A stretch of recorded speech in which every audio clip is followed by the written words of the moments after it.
Buenos días, bienvenidos al capítulo 6 de la serie Vivir Felizmente.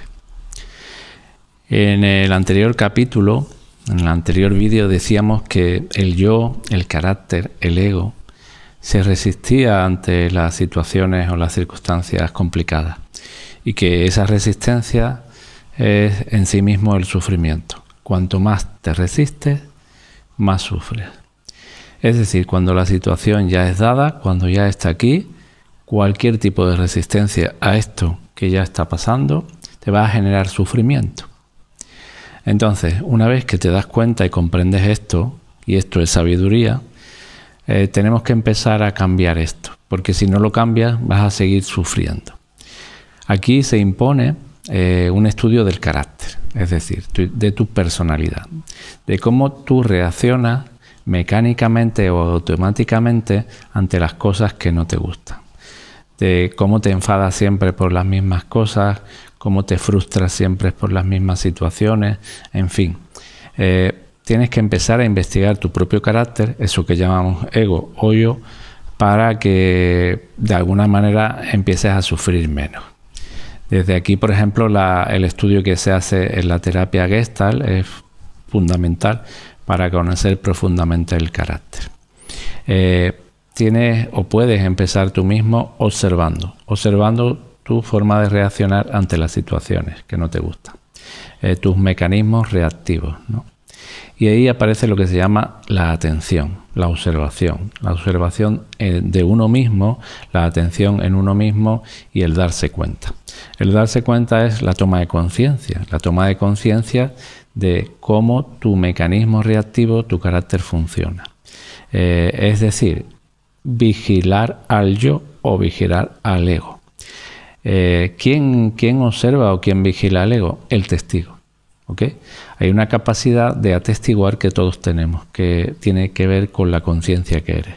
Es ponerte en modo conciencia, ser consciente, es decir, estar aquí atentamente, estar presente, intentar mantener la atención en el presente y tomar conciencia del discurso mental que aparece y las reacciones que ese discurso mental va teniendo. Que ese discurso mental provoca una serie de reacciones. Entonces, el testigo, que es un testigo que solamente observa, que es imparcial, empieza a observar tu carácter, o tu yo o tu ego. Y te das cuenta cómo, de alguna manera, reaccionas automáticamente a las circunstancias que no te gustan. Esa reacción causa sufrimiento. Esa reacción y sobre todo lo que viene detrás de la reacción, que son normalmente justificaciones, argumentos que tú mismo te cuentas para justificar tu enfado o tu frustración o tus propias quejas o tu juicio. Todo ese discurso mental que tiene que ver con tu carácter es lo que aumenta el sufrimiento. No solamente lo aumenta en grado, sino que lo establece más tiempo, ¿vale?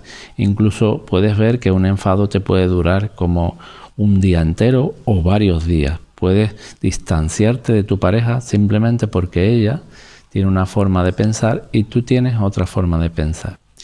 Y te tienes que empezar a dar cuenta que ni ella es su forma de pensar, ni que tú eres tu forma de pensar.